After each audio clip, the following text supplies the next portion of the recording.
নারকেল ছাড়াই যে চিংড়ি মাছের মালাইকারি এত টেস্টি হবে ভাবতেও পারিনি। ভিডিওটি না দেখলে পুরো মিস করে যাবেন বন্ধুরা। আসসালামু আলাইকুম। আজকের রেসিপিতে আপনাদের সকলকে স্বাগত। আজকের রেসিপি হচ্ছে চিংড়ি মাছের মালাইকারি। তো তার জন্য চিংড়ি মাছটিকে প্রথমে আমি একটু সরষের তেল দিয়ে ভেজে নিচ্ছি। একটু লবণ আর হলুদ দিয়ে ভেজে নিয়েছি। প্রথমটাই স্কিপ হয়ে গেছে, ক্যামেরা চালু করতে ভুলে গেছি, তার জন্য ক্যামেরা করতে পারিনি। মাছটাকে ভেজে তুলে নিলাম। আবার ওই কড়াইয়ে দিয়ে দিচ্ছি আরও কিছুটা সরষের তেল, আর দিয়ে দিচ্ছি এখানে বড় সাইজের একটা পেঁয়াজ কুচি। এরকম কেউ কেউ করে কুচি করে নিয়েছি ছোট ছোট করে। দিয়ে পেঁয়াজটাকেও কিছুক্ষণ ভেজে নেব। ভাজা হয়ে গেলে কিছুক্ষণ আমি দিয়ে দিচ্ছি এখানে আদা রসুনের পেস্ট 2 চামচা হবে, 4 চামচার দিয়ে দিলাম। দিয়ে আবারও কিছুক্ষণ কষিয়ে নিচ্ছি। তো বন্ধুরা কিছুক্ষণ কষিয়ে নেওয়ার পর দিয়ে দিচ্ছি লবণ, হলুদের গুঁড়ো, লঙ্কার গুঁড়ো, লাল লঙ্কার গুঁড়ো, দিয়ে দিচ্ছি ধনে গুঁড়ো, জিরে গুঁড়ো দিয়ে এবার খুব ভালো করে মশলাটাকে কষিয়ে নিচ্ছি। কিছুক্ষণ কষানোর পর তেল ছেড়ে দিবে, তখনই দিয়ে দিতে হবে টমেটো পেস্ট। টমেটোটাকে আমি আগে থেকে পেস্ট করে রেখেছিলাম। 2 থেকে 3টে ছোট ছোট টমেটো আমি পেস্ট করে নিয়েছি। দিয়ে আবারও খুব ভালো করে নেড়েচেড়ে মশলাটাকে খুব ভালো করে কষিয়ে নিতে হবে।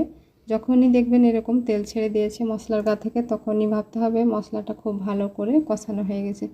এই পর্যায়ে আমি দিয়ে দিচ্ছি মিল্ক, মানে পাউডার মিল্ক আমি উষ্ণ গরম জলে গুলে রেখেছিলাম, দিয়ে দিলাম পরিমাণ মাপে।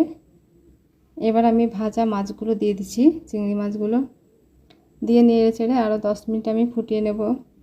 দিয়ে দিচ্ছি কয়েকটা কাঁচা লঙ্কা চেরা, আর দিয়ে দিচ্ছি গরম মশলা গুঁড়ো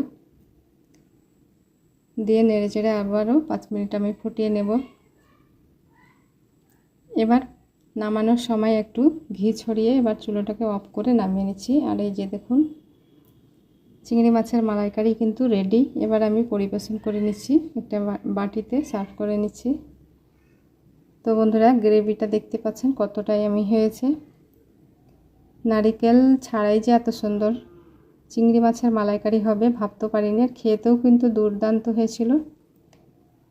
নারকেল দেওয়া চিংড়ি মাছের মালাইকারি থেকেও ফেল করে দেবে, এতটাই টেস্টি হয়েছিল কি বলবো। বাড়িতে একবার হলেও ট্রাই করতে পারেন। ট্রাই করলে বুঝতে পারবেন যে কতটাই আমি হয়েছে আর কতটা লোভনীয় হয়েছে। তো বন্ধুরা আশা করছি ভিডিওটি ভালো লেগেছে। ভালো লাগলে অবশ্যই লাইক, কমেন্ট, শেয়ার করতে ভুলবেন না। আর আমার চ্যানেলে নতুন বন্ধু হয়ে থাকলে অবশ্যই চ্যানেলটিকে সাবস্ক্রাইব করবেন। পাশে থাকা বেল আইকনটিতে প্রেস করে দেবেন, যখন আমি নতুন ভিডিও ছাড়বো সবার আগে নোটিফিকেশান চলে যাবে। আর ফেসবুক পেজ থেকে দেখে থাকলে পেজটিকে ফলো করবেন। আল্লাহ হাফিজ।